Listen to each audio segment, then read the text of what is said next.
काली पुराण में तो है, देवी भागवत में भी है। ये जो दो देवियां हैं, एक प्रत्येकगिरी माता और दूसरी जम के बोलो दंतेश्वरी माता। ये दो माता ऐसी हैं, अगर भगवान शंकर का ये शिवलिंग है, ये जलाधारी है, माता पार्वती जी का हस्तकमल, और यहाँ सामने एक मोटी सी लाइन होती है अशोक सुंदरी का स्थान, इधर गणेश जी, इधर कार्तिकेय जी। जब हम दक्षिण में खड़े होकर, उत्तर में मुख कर कर यहाँ खड़े होकर जब हम शिवलिंग पर जल चढ़ाते हैं और अपने जल के पात्र को थोड़ा सा आगे बढ़ाकर हम इस स्थान पर, अशोक सुंदरी के स्थान पर, इस यहाँ खड़े होकर जल चढ़ाते समय इस स्थान पर अपने पानी के लोटे को आगे बढ़ाते हैं और जल को यहाँ गिराते हैं। प्रत्येकगिरी माता का नाम लेकर या माँ दंतेश्वरी का नाम लेकर जब हम चढ़ाते हैं, आज दिन भर में अगर कोई ने भी हमारे ऊपर विद्या करी होती है, वो 2 मिनट के अंदर वो कटकर गिर जाती है और कोई असर नहीं हो पाता। 2 माँ, एक माँ दंतेश्वरी, एक प्रत्येकगिरी। कौन है ये प्रत्येकगिरी माता? तो शिव महापुराण में बड़ा सुंदर वर्णन आया कि जब हिरण्यकशिपु ने बहुत तप करा, बहुत तप,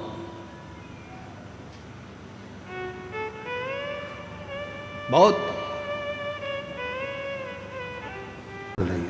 और प्रत्येकगिरी माता का अगर फोटो हो तो सिंह का मुंह होगा माँ का, स्त्री का शरीर होगा माँ का, और बड़े बड़े दंत होंगे उनके, प्रत्येकगिरी माता के। अगर वो भी चित्र हो तो अवश्य, जहाँ कथा चल रही है तो लोगों को मालूम पड़े कि प्रत्येकगिरी माता कौन सी है, दंतेश्वरी माता कौन सी है, उनका स्वरूप का दर्शन अवश्य करें।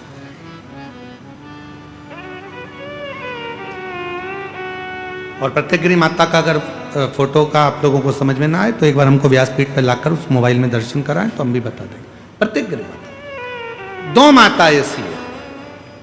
काली पुराण के अंतर्गत, देवी भागवत के अंतर्गत, हमारे वेदों के अंतर्गत 2 माताओं का क्रम बड़ा विचित्र। तो हम अभी जो कथा को प्रारंभ कर रहे हैं तो प्रत्येकगिरी से प्रारंभ कर रहे हैं और इसको लेकर जाएंगे दंतेश्वरी माता तक। मां दंतेश्वरी महाराज,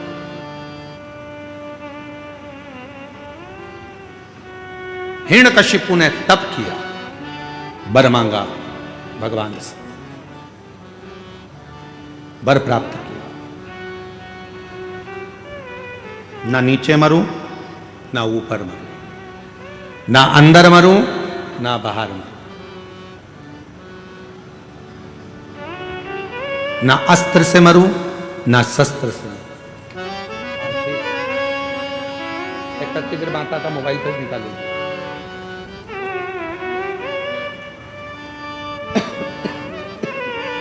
मरूं, ना दिन में मरूं, ना रात में मरूं, ना नर से मरूं, ना पशु से मरूं,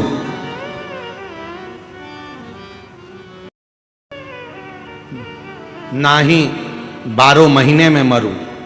ये हिरण्यकशिपु ने वर मांगा, वर दिया, तथास्तु, ठीक है। और वो वर मिल गया। हिरण्यकशिपु बड़े बहुत प्रबल हो गए। ऐसा वर प्राप्त हो गया कि अब मेरे प्राण नहीं छूटेंगे। ऐसा वर मिल गया मुझको कि अब मैं मरूंगा नहीं।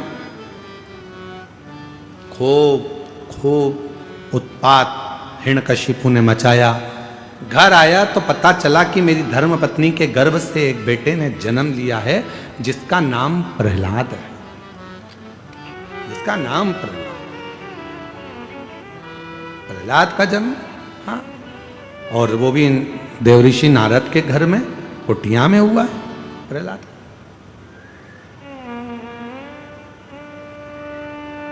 हिरण्यकशिपु प्रहलाद की भक्ति को देखते रहे, क्योंकि प्रहलाद देवऋषि नारद के घर में रहे तो उन्होंने भगवान का भजन सुना, भगवान का स्मरण सुना।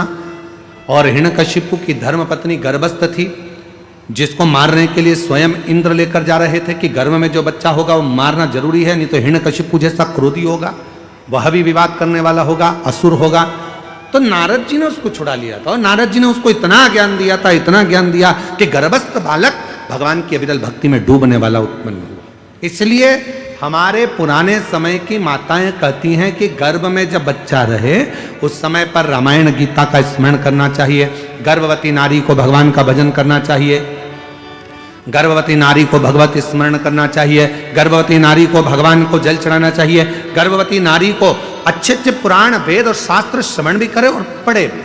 पर आज के जमाने में जैसे गर्भ ठेरता है डॉक्टर कह देते हैं बेड रेस्ट, पलंग पर पड़ी रहो दिन भर।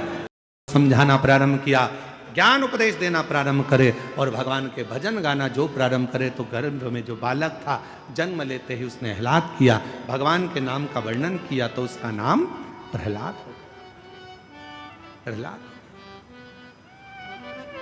अब वो भी भगवत भजन में लग गया, वो भी भगवत स्मरण में लग गया, भक्ति में डूब गया। पर इतना जरूर है, जो जिनके यहाँ पर 14-14, 15-15, 20-20 साल तक औलाद नहीं होती है, वो शंकर भगवान की जब कथा सुनते हैं और उनका गर्भ ठहरता है तो उनके गर्भ में जो बच्चा आता है तो हमारा विश्वास कहता है कि वो शिव की कथा सुनकर पैदा हुआ है, शिव की कृपा का पात्र है। शिव कृपा एक पत्र है, अच्छा है।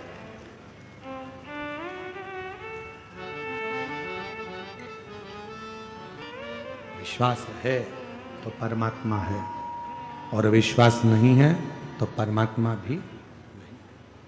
विश्वास है तो परमात्मा।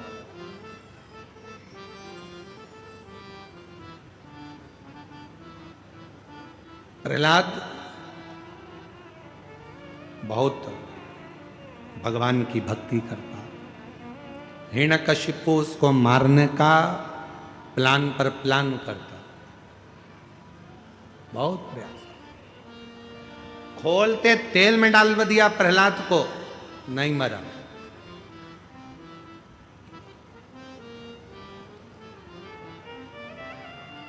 पहाड़ से नीचे पटकवा दिया, नहीं मरा, प्राण नहीं छूटा। अपनी बहन से कह दिया, क्या नाम था प्रहलाद की बुआ का? जम के बोलो, जम के। होलिका। होलिका नहीं था, नाम था डूंडा। क्या नाम था? डूंडा। इसलिए आज भी होली में मोटे मोटे लकड़ी के डूंड जलाए जाते हैं। होलिका कैसे पड़ा? होलिका नाम पड़ा कैसे? डूंडा नाम था, प्रहलाद के बारे में सुन रखा था।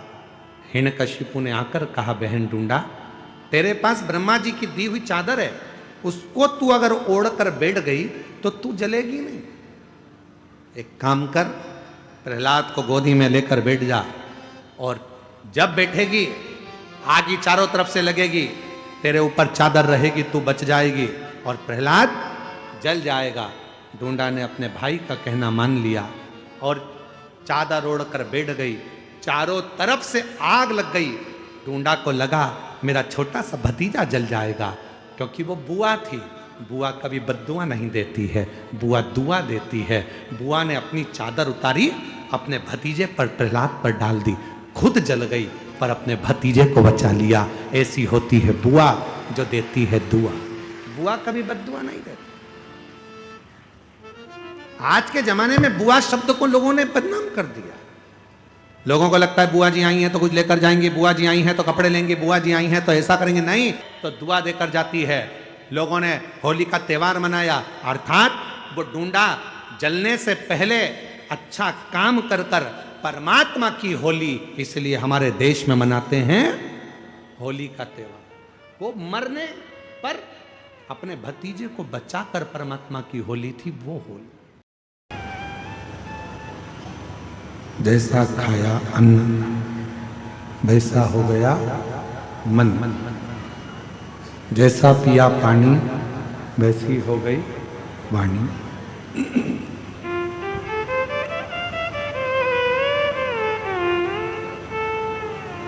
हिरण्यकशिपु के शरीर का रक्त नरसिंह भगवान के शरीर को लग गया तो क्रोध और तीव्र हो गया।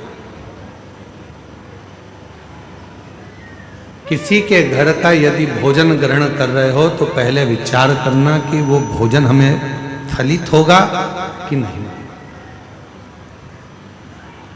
भोजन बनाने वाले का भाव भी शुद्ध है कि नहीं।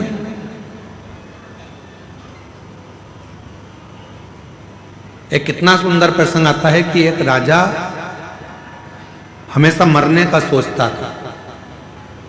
हैं तो फिर मरने का क्यों सोचता? राजा को समझ में नहीं आता था कि मैं मरने का क्यों सोचता हूं, मेरे में ये बुद्धि आती कहां से। राजा एक दिन अपने गुरुजी के पास गया, गुरुदेव से जाकर कहा, गुरुजी एक बात समझ में नहीं आती, मेरे मन में ये भाव नहीं समझ में आ रहा कि आखिर सब कुछ अच्छा है तो फिर मरने का मेरे मन में ये बार बार प्लान क्यों आ रहा है, मेरे मन में बार बार ऐसा भाव क्यों आ रहा है। गुरुजी ने कहा कि तुम्हारे घर में भोजन कौन बनाता है? रानी बनाती है कि नहीं बनाती? नहीं बनाती। कौन बनाता है? तो कि एक सेविका आती है, एक दासी आती है, वो भोजन बनाने वाली दासी सेविका भोजन बनाती है। अच्छा, पता करो उस सेविका को कोई तकलीफ तो नहीं है। मालूम करा तो वो सेविका सबसे एक ही बात कहती थी, मैं तो इतनी दुखी रहती हूं, मैं तो मर जाऊं तो अच्छा। सेविका हमेशा एक ही बात सोचती थी कि मैं तो इतनी तकलीफ में हूं, इतनी दुखी हूं कि मर जाऊं तो अच्छा। भोजन बनाती रहती, आंख से आंसू बहाती रहती और मन में मरने का विचार करती। भोजन कौन करता? राजा। बुद्धि किसकी बिगड़ी? राजा की। मरने का प्लान कौन कर रहा? राजा। राजा सेविका को बुलाकर पूछे कि तुम भोजन बनाती हो और तुम्हारे मन में ये अलग अलग भाव आते रहते हैं मरने के, क्यों? कहा मैं दुखी हूं, तकलीफ में, कष्ट में, इसलिए मैं मरने का विचार करती रहती हूं महाराज। राजा ने उस सेविका को निकाल दिया, भोजन रानी बनाने लगी। राजा की उम्र के लिए सोचती थी मेरा पति खूब जिए, खूब आनंद में रहे, स्वस्थ रहे, खुश रहे। पति स्वस्थ रहने लगा, खुश रहने लगा, आनंद में रहने लगा। मेरी जीजियों, मेरे जीजाओं, मेरी बेटियों, बेटाओं, मेरी माताओं, एक निवेदन आपसे करें, भोजन बनाओ, मना नहीं है। भोजन बनाने वाले तुम्हारे घर में आए, मना नहीं है, पर भोजन बनाने वालों से एक बात जरूर करा करो कि जब तुम भोजन बनाओ तो भगवान का भजन गाते हुए बनाओ, जिससे हमारे घर में भी भगवत कीर्तन स्मरण होता रहे, भगवत नाम चले।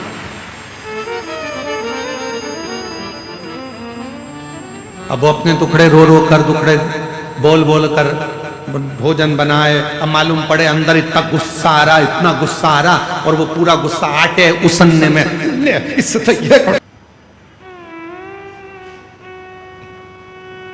एक कथा है प्रत्यग्र माता की।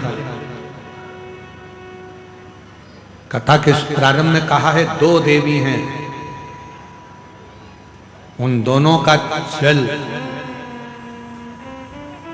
यदि आप उनका नाम भी पुकार लेते हो, हम तो यहां तक कहेंगे, अगर किसी को बहुत गंदे गंदे स्वप्न आते हो, बहुत गंदे स्वप्न, हर कुछ दिख रहा है, सांप दिख रहे हैं, मौतें दिख रही है, कहीं कुछ दिख रहा है, एक्सीडेंट दिख रहा है, अपने ही मालूम पड़े पति के बारे में ही गलत देख लिया, पत्नी के लिए गलत देख लिया, माँ बाप के लिए गलत देख लिया, भाई बहन के लिए गलत देख लिया। कभी कभी ऐसा लगता है अंदर से कि मेरे पति के साथ कुछ गलत ना हो जाए, मेरे बेटे के साथ गलत कुछ ना हो जाए, मेरी पत्नी के साथ गलत कुछ ना हो जाए। घर के लोगों के लिए हम जब गलत गलत विचार मन में आने लगते हैं, तब प्रत्यग्र माता का नाम या दंतेश्वरी माता का नाम किस रूप में लेना है, वो कथा चल। और शायद संपूर्ण विश्व में इस कथा की धूम है, पूरे विश्व कि दंतेश्वरी माता की कथा को हमें श्रवण करना है। आखिर माँ का स्वरूप क्या,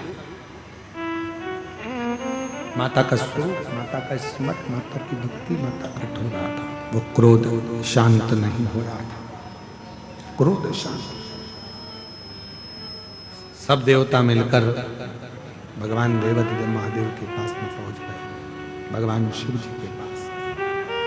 और भगवान देवादिदेव महादेव के पास में जाकर, भगवान शंकर जी के पास जाकर भगवान देवादिदेव महादेव से प्रार्थना कर, बाबा नरसिंह भगवान को बड़ा क्रोध आ रहा, बड़ा, आप उस क्रोध को मिटा दीजिए, आप उस क्रोध को शांत कर दीजिए, उस क्रोध को समाप्त कर दीजिए।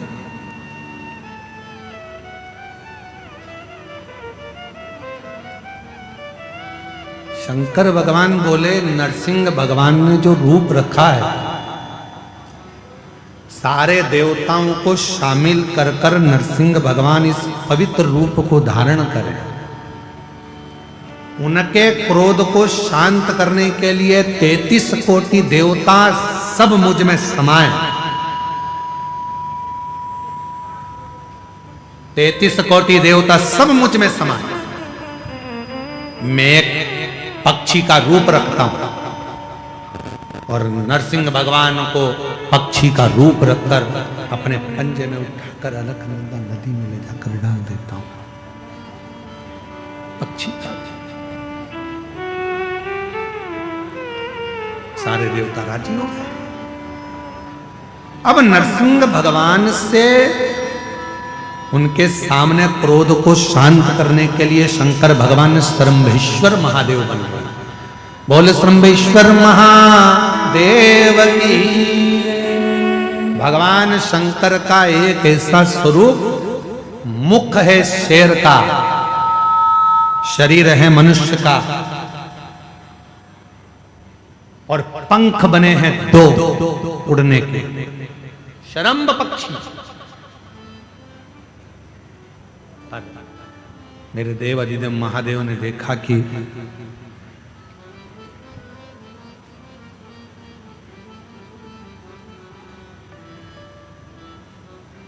मेरे भोलेनाथ जी ने देखा कि ये मैंने सिंह का रूप तो ले लिया है, मनुष्य का शरीर भी हो गया है, पर पंख किसको बनाया जाए।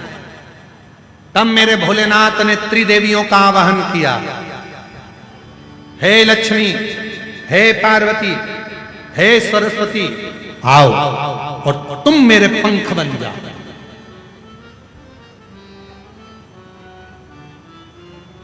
तीनों देवियों ने मिलकर शालिनी और प्रत्यंगिरा माता उनके पंख बनकर उड़ने लगे।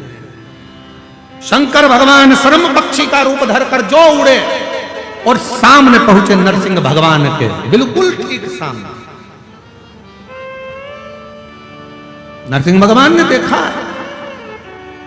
कि ये तो शंकर भगवान सारे देवताओं को लेकर आ गए, और अब तो नरसिंह भगवान का और तीव्र क्रोध आ गया, और तीव्र और क्रोध बढ़ गया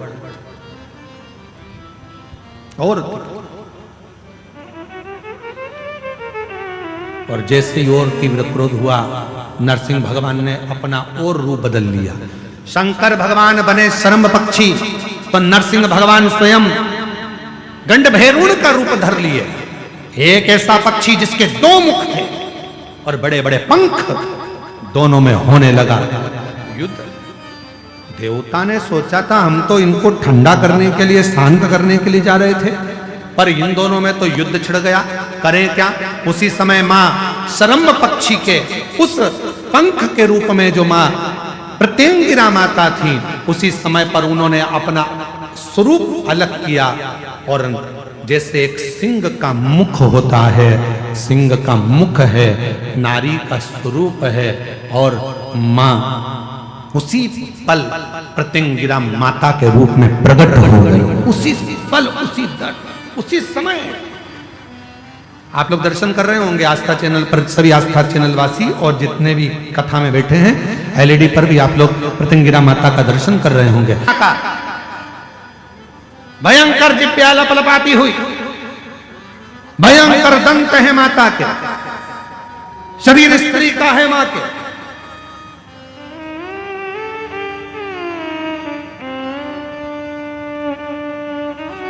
जो देखा गंड भैरुण के रूप में विराजमान नरसिंह भगवान और श्रम्भ के रूप में विराजमान मेरे देव दिव्य महादेव दोनों ही शांत हो गए। और दोनों शांत होते से ही प्रत्यंगिरा माता को जो देखा तो शिव जी ने कहा, है प्रत्यंगिरा, तुम वो शक्ति हो जो पार्वती सती का एक स्वरूप है। तुम्हारे दंत का दर्शन एक प्रत्यंगिरा के रूप में होगा। और सुनो प्रत्यंगिरा, जहां मेरी आद्य शक्ति सती का पूरा स्वरूप जब पूर्ण तरह से भगवान नारायण के चक्र द्वारा खंडित कर दिया जाएगा, जिस स्थान पर मेरी सती के दंत गिरेंगे, वो प्रत्यंगिरा तुम्हारा ही एक बल स्वरूप दंतेश्वरी के रूप में पूजा जाएगा। स्वयं दंतेश्वरी, एक प्रत्यंगिरा और मां आद्य शक्ति सती माता का जब शरीर के टुकड़े करे गए, जो दंत गिरा है वो दंतेश्वरी के रूप में मां विराजमान हुआ है। आज संपूर्ण जगत जाने ना जाने पर काली पुराण वर्णन करती है, देवी भागवत वर्णन करती है, अथर्ववेद वर्णन करता है कि एक प्रत्यंगिरा माता और एक मां दंतेश्वरी, ये दो देवियां ऐसी हैं, अगर कोई कितनी भी काली विद्या कर दे, कोई कहीं की भी विद्या कर दे, इन देवी का नाम लेकर केवल दक्षिण में खड़े हो और शिवलिंग पर जल चढ़ाते समय उत्तर की ओर मुख कर कर, जहां अशोक सुंदरी का स्थान होता है, यहां से जल चढ़ाते चढ़ाते धार को जो पानी की आगे ले जाता है, प्रत्यंगिरा माता या दंतेश्वरी माता का स्मरण कर कर फिर जल शिव पर चढ़ाता है, फिर प्रत्यंगिरी का नाम लेकर, दंतेश्वरी का नाम लेकर फिर जल चढ़ाता है। उसकी जिंदगी में अगर कोई कितनी भी तंत्र मंत्र विद्या कर दे, उसके ऊपर असर हो ही नहीं पाता, उसी समय पर कट जाता है। ये वो प्रत्यंगिरा। यहां तक वर्णन आता है महाराज, जिस नारी के, जिस स्त्री के रजो धर्म में, रजो धर्म के समय पर कोई नारी कहती है पेट दर्द होता है, कोई कहती है रजो धर्म नहीं आता, कोई कहती है रजो धर्म रुक जाता, वो नारियां जो बहुत उदर से जुड़ी हुई कहीं ना कहीं तकलीफों में होती हैं, अगर मां प्रत्यंगिरा का स्मरण कर कर एक चावल का दाना, भगवान देवाधिदेव महादेव जिस जलाधारी पर, वो जो गोल जलाधारी है, जिस जलाधारी पर शंकर का शिवलिंग रखा हुआ है, उस जलाधारी पर कहीं पर भी एक चावल का दाना या तो मां दंतेश्वरी का नाम लेकर या प्रत्यंगिरा माता का नाम लेकर अगर चढ़ा देती है, तो उस नारी के रजो धर्म से जुड़ी जितनी प्रॉब्लम है वो सब समाप्त हो जाती है। यहां तक प्रत्यंगिरा माता का वर्णन। एक पत्र है, अच्छा है,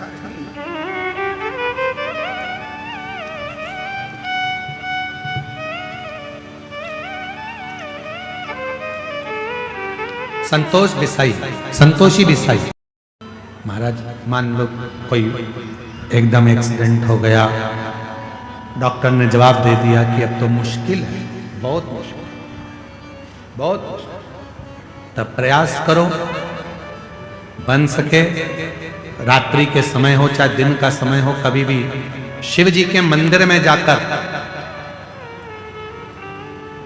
एक हाथ में दूध लेकर, एक हाथ में जल लेकर, मां प्रत्यंगिरा का नाम लेकर, मां दंतेश्वरी का नाम लेकर, उस दूध और जल की धार को एक साथ शिव पर चढ़ाना प्रारंभ करो